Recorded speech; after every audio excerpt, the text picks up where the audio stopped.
Conference can report on House Bill number 1141, an act relating to housing.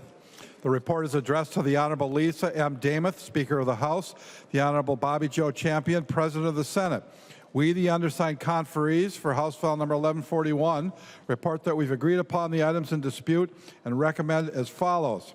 The report is signed by 4 of the 4 members of the House and signed by 2 of the 3 members of the Senate. Howard moves that the report of the Conference Committee on House Bill number 1141 be adopted and that the bill be repassed as amended by conference. I recognize the maker of the motion, the member from Hennepin, Representative Howard. Thank you, Mr. Speaker and members. As I said when this bill left the House, this is a good bill that's going to do a ton of good for Minnesotans, and I think this is now a great bill that's going to do a great deal of good for Minnesotans. It's going to help us build thousands of new homes across the state, keep thousands of Minnesotans safe in their homes, and improve the collaboration and transparency between the legislature and the Minnesota Housing Finance Agency, all in a budget-neutral manner for this in the next budget term. I'm going to do my thank yous now because there are many, and they are thank yous, but it's also just with deep pride. I am so proud to be part of Team Housing with our incredible members and staff, including Benji Brinks, Molly Peterson from our partisan team, Katrina Highmark and Justin Cope on our nonpartisan team, and Jonathan Smith, our committee legislative assistant, and to the Republican staff as well. Team Housing has been working so well together to do amazing work and have fun doing it this year. I also want to thank Commissioner Ho and her team at MHFA. This bill took a lot of work and collaboration. It's better because of their work. And I want to thank advocates and Minnesotans across the state that brought their concerns and issues to the Capitol and have put us in this great place to pass this good bill. And I know we're not supposed to mention the other body, but I also want to express deep gratitude to Chair Lindsay Port for her work on this bill to make change, and not just make change in the Capitol, but change how we talk about housing in this body, in this state, and make housing a priority that we know we can't leave these doors without addressing. That's happened because of our work, not just this year, but in years past. So members, this is a very similar bill to the bill that passed the House with 99 votes. So let's see if we can get to 100. The key highlights were making meaningful investments to build more homes, as I mentioned, over 2,000 units, both to rent and to own, largely through housing infrastructure bonds and greater Minnesota workforce housing, as well as manufactured housing investments. We're making significant investments in FHPAP, our bread and butter trusted program to help both renters and homeowners who have fallen behind to keep them stable in their home and back on their feet. This will help thousands of Minnesotans in all 87 counties. And as I mentioned, we're doing this in a budget-neutral way by looking at the MHFA's current interest earnings and working on ways that we can make transfers between those funds and make sure that this is done in a budget-neutral way. We also include a set of fiscal reforms. They look largely similar to those when we passed the House. I would say that I think they're more effective and even stronger based on our collaboration with the Senate and MHFA as well. The differences on the investment side, we've added $4 million in manufactured housing investment grants. That's something we heard in our debate on a bipartisan basis of a need and desire, and so we've added manufactured housing investments. We've also included an additional $4 million for supportive housing. We have talked about this issue. A lot of our supportive housing providers have had the rug pulled out from them by the federal government. This is going to provide investments to make sure that they're safe and stable, at least getting through this calendar year. So those are some of the key investments we've made that are different. We didn't bring in many Senate provisions. So Manufactured Housing Bill of Rights, the ban on private equity homes, I think a lot of members on our side would have liked to see those come in, but they did not in conference committee. We did accept a provision regarding more transparency and public access during MHFA board meetings, as well as a bipartisan provision that had passed the Senate floor giving local governments the option to make investments in fixed income funds that ultimately lead to more housing development. So those are the key pieces of the bill. I think I'll have more comments on when we get to third reading, but we've done something really special here with our bipartisan work. So my last thank you is to Co-Chair Igo for this great bipartisan work. We're showing that in our tied House, we can take action in a real meaningful way that's going to make a difference in all of our districts, whether they're blue or red. And so it's a great bill. I think all of us can be proud of supporting. I know I am. Further discussion on the motion to adopt the conference committee report. I recognize a member from Itasca, Representative Igo. I guess it's yeah, we can vote green to adopt this. Thanks. Any further discussion? Seeing none, all those in favor of the motion to adopt the conference committee report signify by saying aye. Any opposed say no. The motion prevails. The clerk will report the bill. Third reading, House File Number 1141, as amended by conference. Third reading. Discussion. I recognize the member from St. Louis, Representative Kozlowski. Thank you, Speaker and members. I am just really thrilled to be standing here with House File 1141 back before us, and I think better shape than when we passed it last week.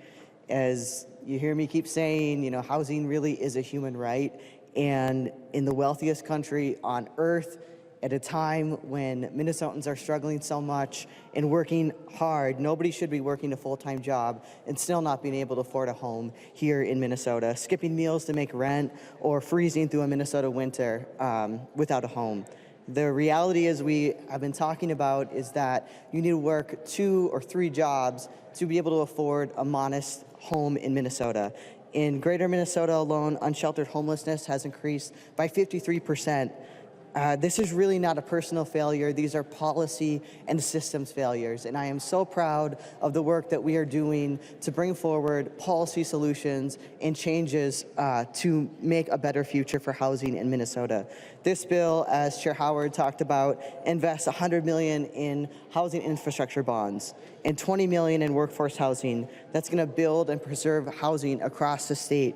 That's home for nurses, teachers, for childcare workers, manufacturers, and the people who are really making Minnesota run every day. In Duluth alone, I talked to one manufacturer. They turned away 35 employees because they couldn't find housing within a 30-mile radius of our community. Think about that. That is choking our workforce, choking our economy, and blocking people out from the communities that they love. I wanted to highlight that in previous investments with these funds, for example, in War Road, a single 65-unit development generated more than $121,000 in property taxes. And up north, it had turned vacant lots, underutilized spaces, and turned that into senior housing with childcare right on site. This bill also, I'm really proud of the investments, and huge thanks to Senator Port for your leadership in the investments for HECAT, our first-generation home buyers program that's going to get more first-gen home buyers into a home and also prevent evictions and keep them in their houses.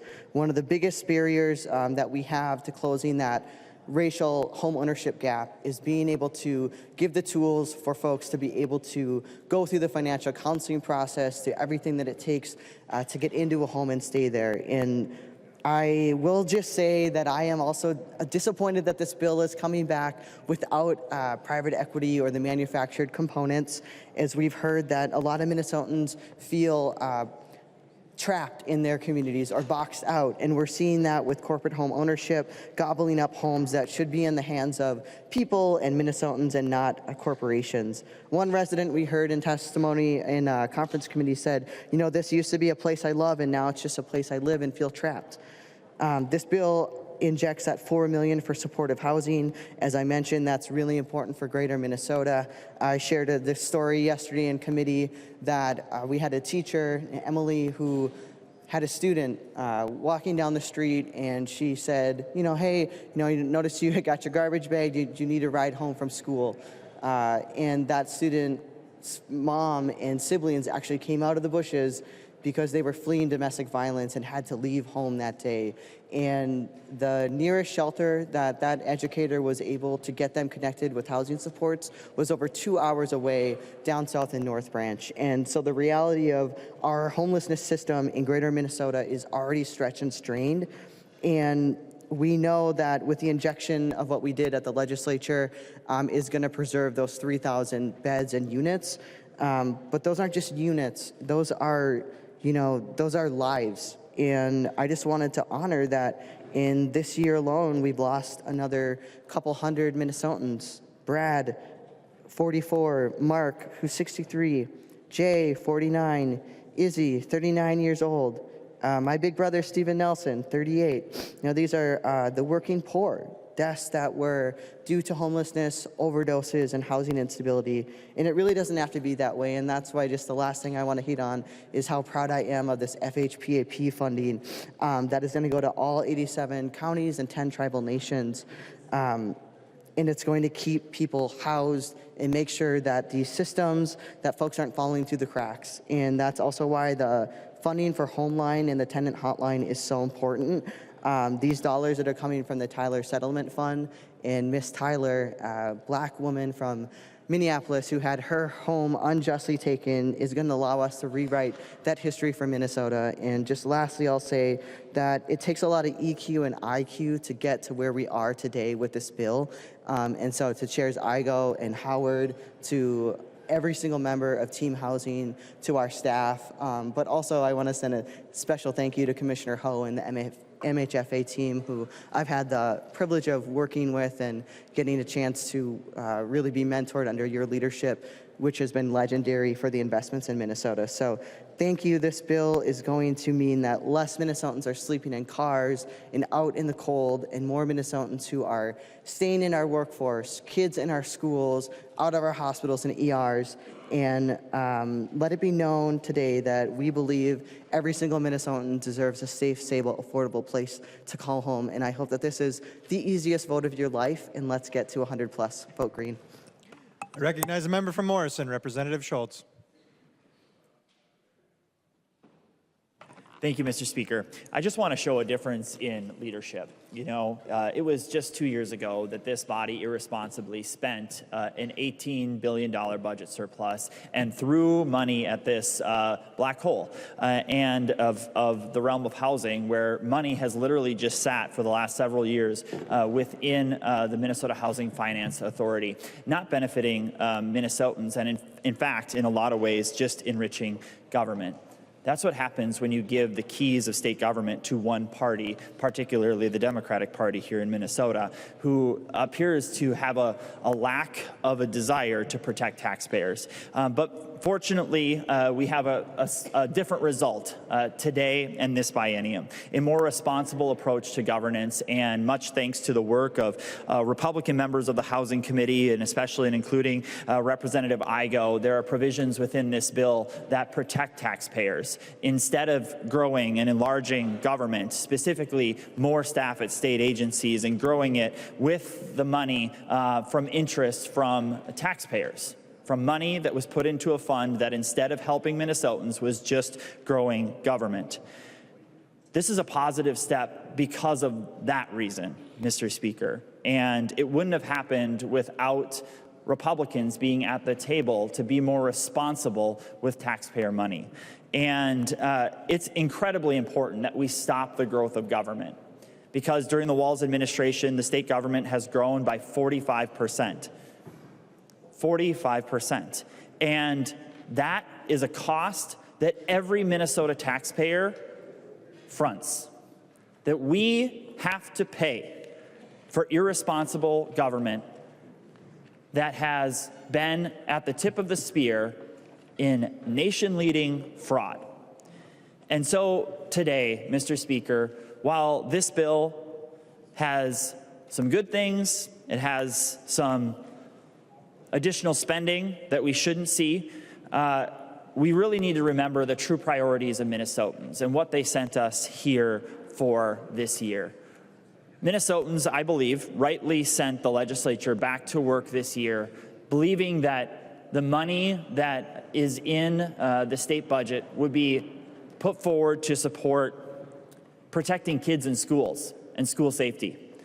And I think we can all, in this moment, appreciate what $165 million would do for school safety. But that's not where this money is going today. It could have gone to additional tools to stop fraud. We know that we do need additional tools. It's why this body passed the Independent Office of Inspector General bill last week. I'm certain, Mr. Speaker, that in the next few days we're going to hear a conversation about asset preservation and core infrastructure needs that Minnesotans expect, that we take care of state assets in addition to our drinking water. And Mr. Speaker, $165 million could go a long way to asset preservation, especially considering the needs. So instead of using the government to build more homes in something that should be left up to the private sector, we could be taking care of our own assets with these resources. And that's not to mention, Mr. Speaker, that we will have a conversation throughout the rest of this week about how to respond to the crisis that has been created in Hennepin County over HCMC. And this bill provides $165 million that's not going to support HCMC or any hospital across this state. So, Mr. Speaker, this is just a matter of priorities on exactly what the state should be doing. We don't have a money tree. We need to be very frugal with taxpayer money and to ensure that we're protecting their money that they send when they pay their taxes. And ultimately, Mr. Speaker, I know that as we soon return to the campaign trail and talk to Minnesotans across the state, they're going to tell us that their number one concern is their own family budget and lowering costs for them. So, Mr. Speaker, when I consider that that the DFL trifecta squandered $18 billion, I'm wondering why the priority today isn't on lowering costs by cutting car tab fees and property taxes and working to lower health insurance.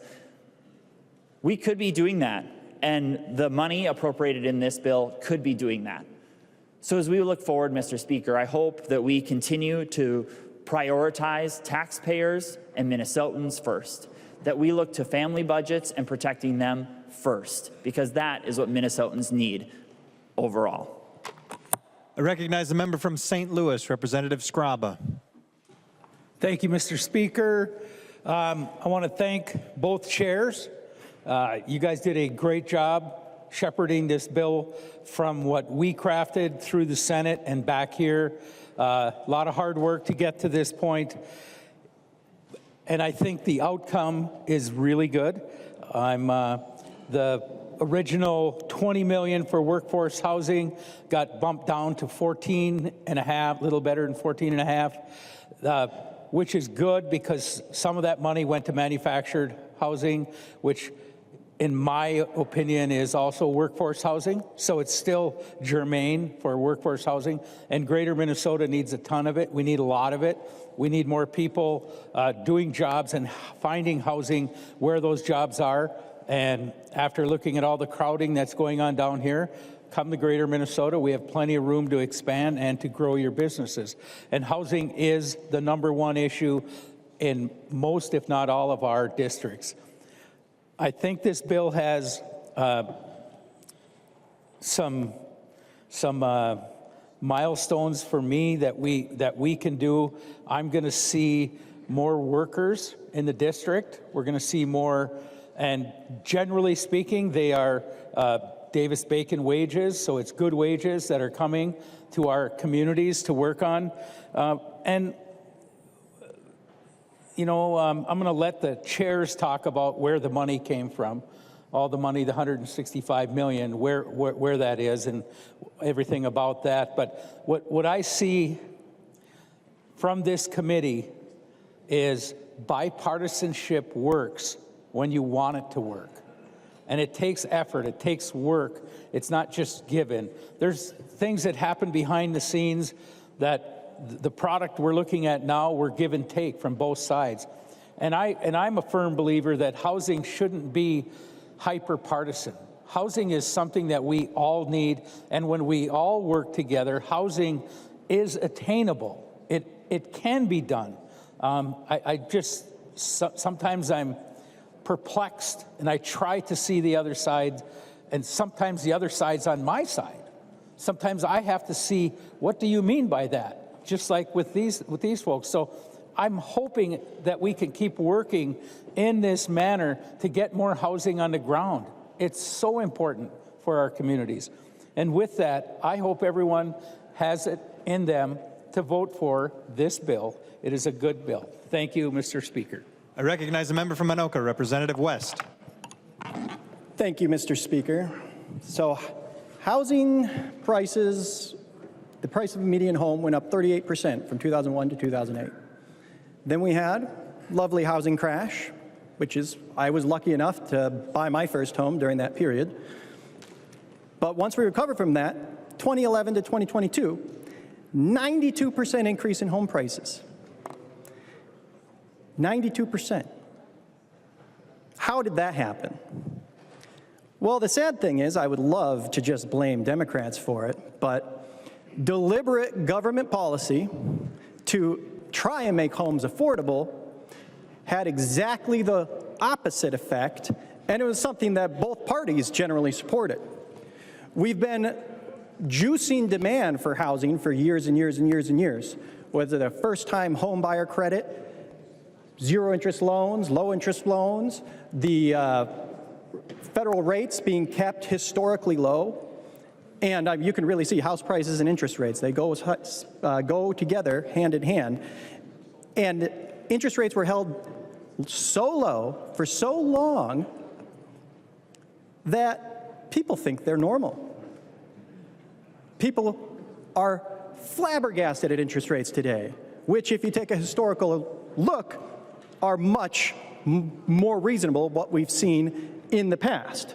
So on top of juicing demand with ridiculously low interest rates, handing out money to first-time home buyers and all these things, which these are nice things, and I probably supported many of these things if I was in those positions at the time, but the effect they had was a rapid increase in demand, while at the same time, restrictive zoning practices and increasing code regulations have made homes more and more difficult to build and more expensive through more expensive materials. So we make demand sky high. We make it impossible to build new homes, and then we just dump money into the system to compensate. So now for somebody in Gen Z, buying a home, their own home, is essentially a punchline. It's absurd to think they'll have like 7 times their yearly revenue of the median income to afford a home. So that's where we are, and that's the super cliff notes of how we got here. But I want to thank Representative Howard and Representative Igo. When you look at this bill, it is line after line of attacking the supply side of the problem. It isn't just juicing demand, it is making it easier to build homes, providing money to build homes, opening up new avenues to build homes, making sure agencies aren't hoarding money that could be used to create more opportunities to build homes.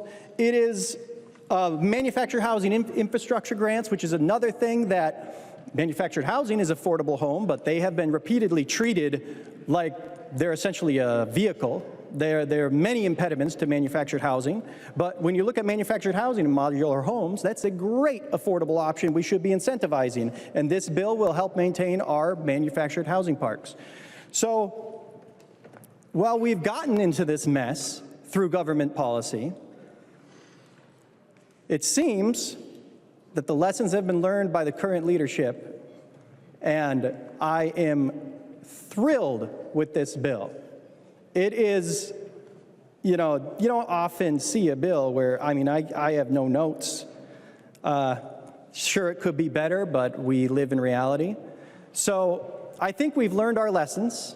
We have to find out how to move forward, particularly on the restrictive zoning practices. That's a very hot topic of debate, but I would argue it's something that we do need to address. But I want to thank the authors in the House for making sure that the worst of the Senate didn't make it in here and took some good things. And I am just beyond happy with the end result. So thank you, Representative Howard. Thank you, Representative Igo. I would encourage all our members to cast a green vote for this bill. I recognize a member from Wright, Representative McDonald. Mr. Speaker, I have a question for the author, so if the good representative would yield for my question. He will yield. Representative McDonald. Thank you, Mr. Speaker. Representative Howard, I just have a question. In our Cliff Notes here, I have some of the Minnesota Housing Finance Agency FTEs, and I was kind of astounded, but maybe you can correct my astounding revelation that in 10 years, they've had over 100 employees added to the Minnesota Housing Finance Agency. So in 2016, they had 239. Here it is, 2026. In 10 years, they're up to 328.4 full-time employees. And that seems like a lot for that particular agency. So I just would know if you could respond to that question. How come in 10 years, so many employees would be my question, Mr. Speaker. Representative Howard. Thank you, Mr. Speaker, Representative McDonald.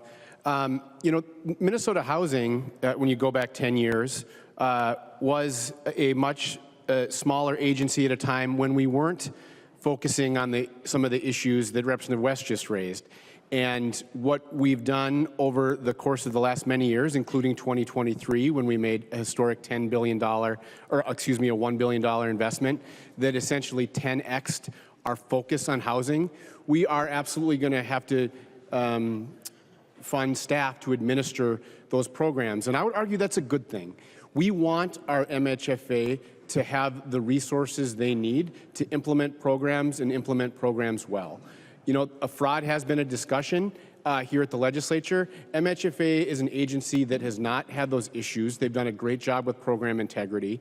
And it is true, in 2023, we asked MHFA to do a lot of new things that's doing a lot of new good right now all across our state. So when you look at where our investment trend has been it does track in a reasonable basis where the FTE trend has been as well.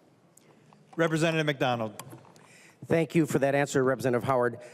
I do like in your bill, and Representative Igo as well, he mentioned this, that you are holding them accountable as well and just seeing what their budget is and how much the cost to run the programs. I think that's important. Also, for their admin.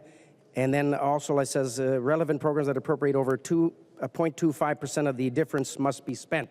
So I think that's a good provision in there. Could you answer one more question if you'd yield, Representative Howard? He will continue to yield, Mr. Representative Speaker, and then just McDonald. lastly, what is the budget or the amount of those 100 employees? What's that number that we spend FTE? If you don't have that number off the top of your head, that's fine. Representative Howard. Mr. Speaker, I don't have that exact number. I can work with our staff and with MHFA to get you more specific details. Representative McDonald. That's fine. I'll get that later from you. I'll see you later today. But just in closing, Mr. Speaker, it does seem excessive. Perhaps it's right. As we continue to tackle affordability and homelessness, we recognize, I believe, that it takes employees, good able-bodied, good people to do good work in Minnesota. It just does seem excessive, over 100 employees in 10 years. If that's in a business, in the private sector, that's a good thing because they're growing and they're making money and they're putting people to work and they're paying taxes. So that's a good thing. In this particular case, it seems as though it might be excessive, but I'll continue to do my homework, Representative Howard, and maybe it's worth every penny of 100 employees in the last 10 years. Mr. Speaker. I recognize the member from Anoka, Representative Engen. Thank you, Mr. Speaker and members. I just want to talk a little bit about what we need to start doing when it comes to evaluating the definition of home ownership. Right now, it's around $438,000 is the median home price throughout the nation. I know it's a little bit lower here in Minnesota, but that's absolutely ridiculous. If you take a look at the trend line, it's growing at an exponential rate that simply crowds out the market for anybody in my generation. We have a median first-time home ownership age of 39 years old. It's incredible. Nearly 40 years old. And that's when you first own your home. We have corporate hedge funds that are outbidding young families who are trying to purchase that first home, which only drastically increases the median home price. We need to redefine what affordable housing means, because I think we throw that around quite flippantly, and it doesn't mean a $2,600 per month rent in a 400-plus unit mass development that out-of-state developers quickly throw up at the street corner. I've lived in those. I didn't call it home. Called it my apartment or where we were at for the time being, but I didn't see it as a home. Single-family homes need to be Minnesota's bread and butter. They need to be our #1 priority when it comes to housing in future work. And while I do see some positive signs of that being made easier to build, to afford here in Minnesota, it still misses the mark to some extent in my mind. The American dream is predicated on the idea that you can afford a home. And without that, the #1 asset, the #1 wealth-growing asset, we're going to leave a lot of families behind. But I want to thank both the chairs for their work and appreciate it. I recognize the member from Hennepin, Representative Jones. Thank you, Mr. Speaker. I want to first thank Chair Igo and Chair Howard for this bill. I am so excited to get to vote for it. You know, members, we're here to make Minnesotans' lives better. And housing is so critical to that. Housing is a foundation for a successful life here in Minnesota. You know, it's hard to get a job without a home.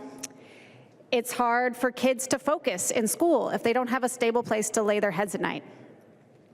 And it's hard to heal if you don't have a stable place to sleep at night as well. Housing is one of the top things I hear about from constituents in my district, and the effects from not having a home. Actually, so HCMC is in my district. One of the top reasons that people are in the emergency room are the impacts from not having stable housing. So when we make these types of investments, critical ways to have supportive housing to get those wraparound services that people need, people who may just be down on their luck, but may also need services for substance abuse or mental health issues or other health issues that they need those additional services. So I'm so excited to see that supportive housing funding in here.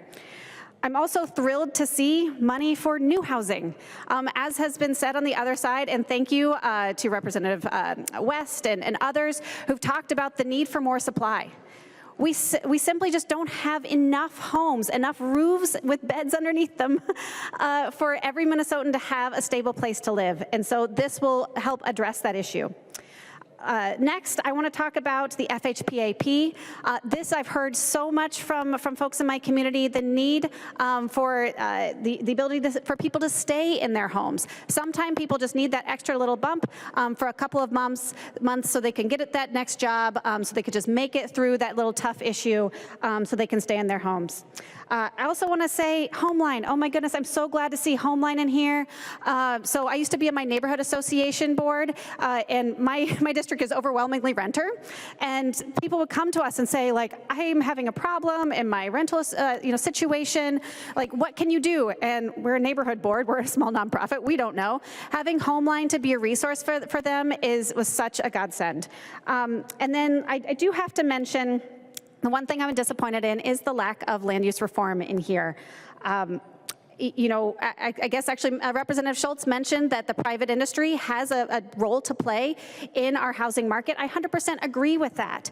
And if we can make it easier from a governmental perspective for the private industry to get more involved in housing and help us build more homes, I think the more Minnesotans will thrive. So again, thank you so much to the co-chairs, and I look forward to a very green board today.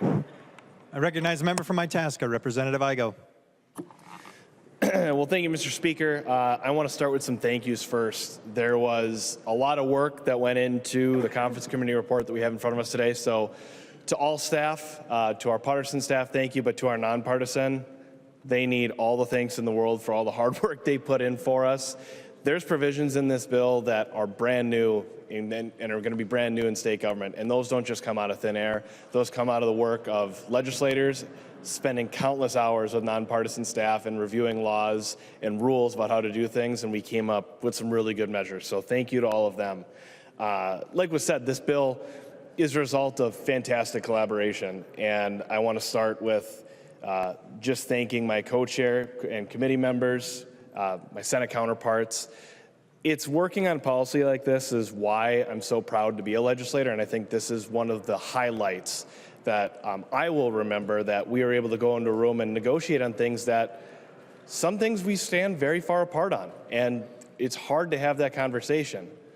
But the best thing about what we were able to do in housing is we can have that conversation. We can have it in a very civil way. We can listen to each other and hear the good and the bad to both things we're presenting. And at the end of the day, we left with a bill that's going to help every single Minnesotan, regardless if they're here in St. Paul or if they're up on the Iron Range back home by me. And that is something that I think all Minnesotans want to see in their state government. I'm really proud to hear all the support on both sides for land use and zoning. It hurts me that it's not in this bill today. But it's right. I mean, when we talk about, it was said earlier on the floor about how we need to do things to get money back and, we need to return tax dollars, and that's true. The best way to do that is fix the problem that we have, that we need 100,000 homes in the state of Minnesota. People want to live here, raise families here, and thrive here, but they don't have a home to live here.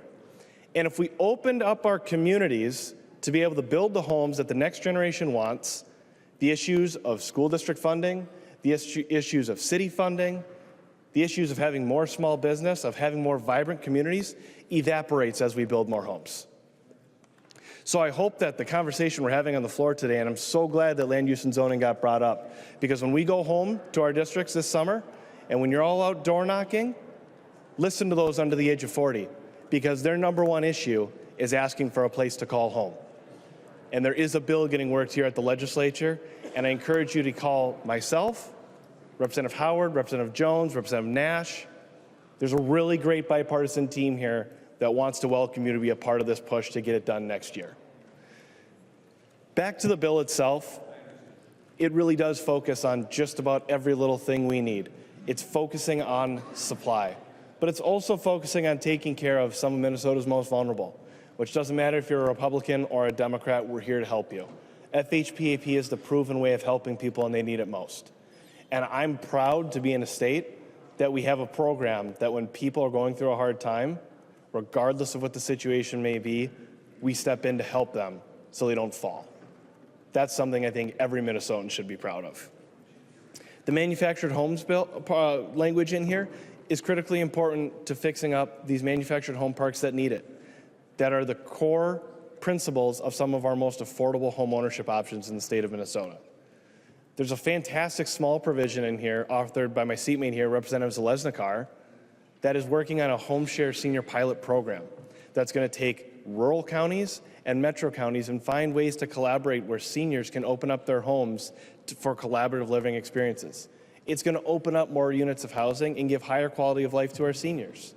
There's money in here for homeownership education so that we give young people trying to afford homes or trying to stay out of bankruptcy options the coaching that they need to be able to find those homeownership options. It's just a very encompassing and broad bill tied together with really good checks and balances that we did in collaboration with the State Housing Agency. That we're going to make sure that the dollars earned there in interest stay in taxpayer apportioned programs. That we're going to focus on housing infrastructure bonds that are going to be in places like Thief River Falls or in Hastings and are going to build the workforce housing, the multifamily, the single family homes all across the state that people are crying out for.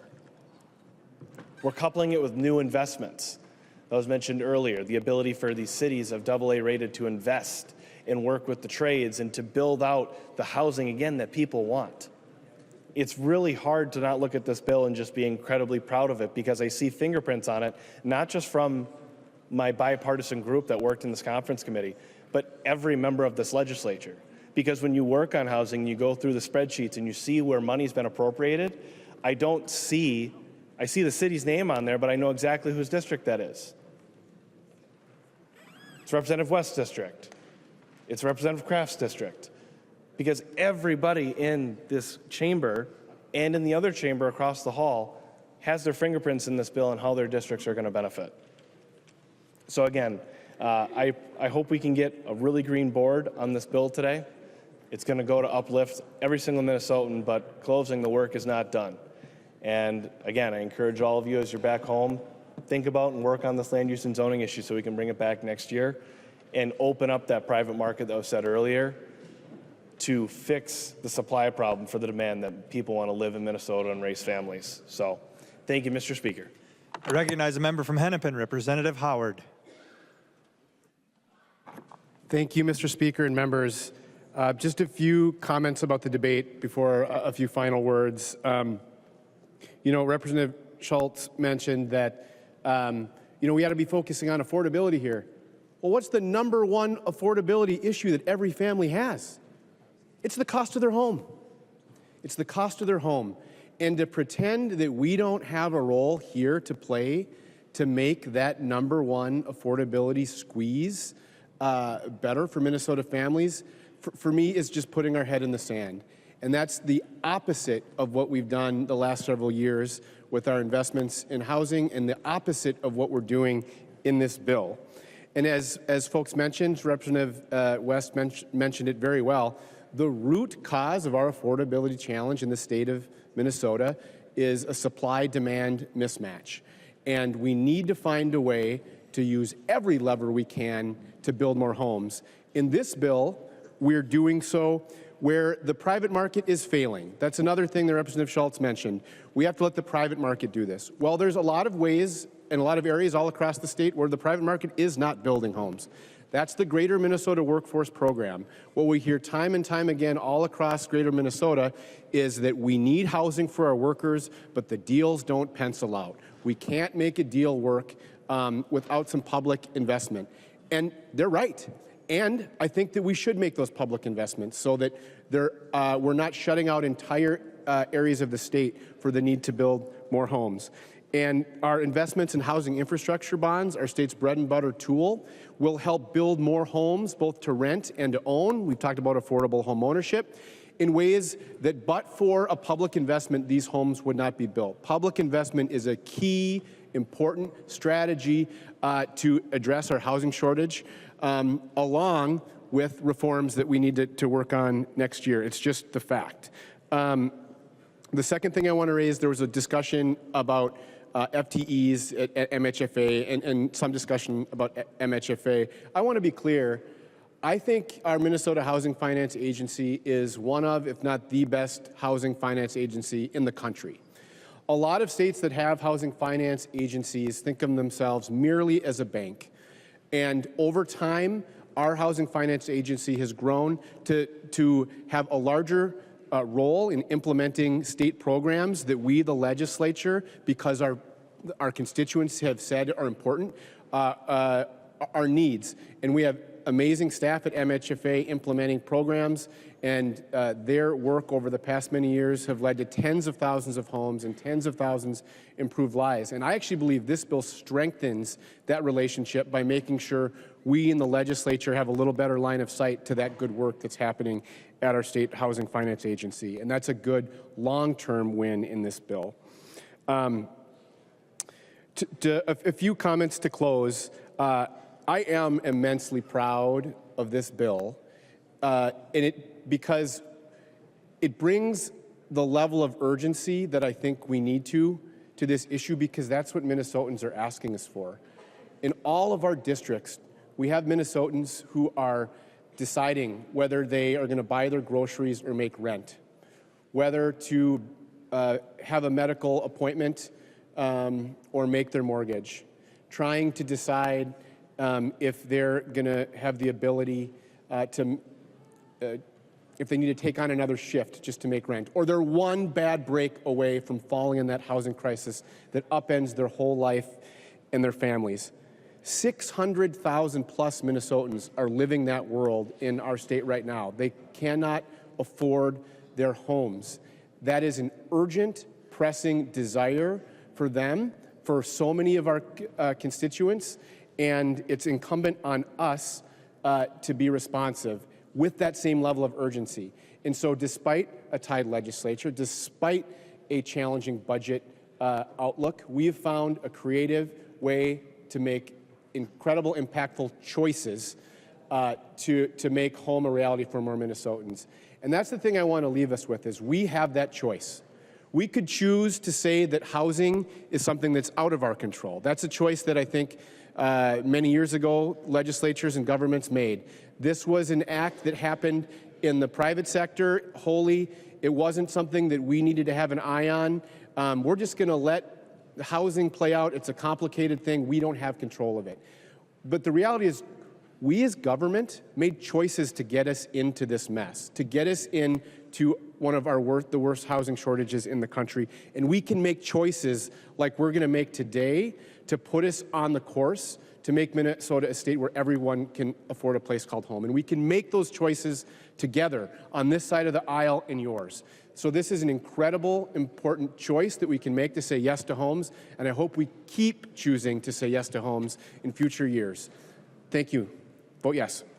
Seeing no further discussion, the clerk will take the roll.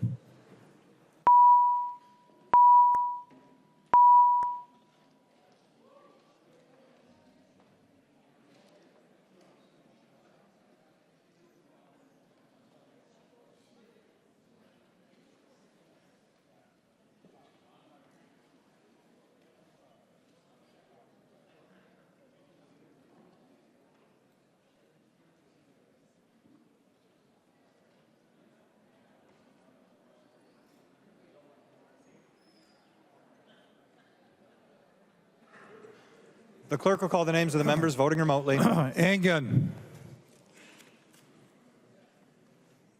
Engen. Hudson. Hudson votes aye. Hudson votes aye. Momani Hiltzley. Momani Hiltzley, aye. Momani Hiltzley votes aye. Rarick. Burke votes aye. Rarick votes aye. Engen. One more time. Engen. Put him on speaker. Oh, Engen votes no. Engen votes no. The clerk will close the roll.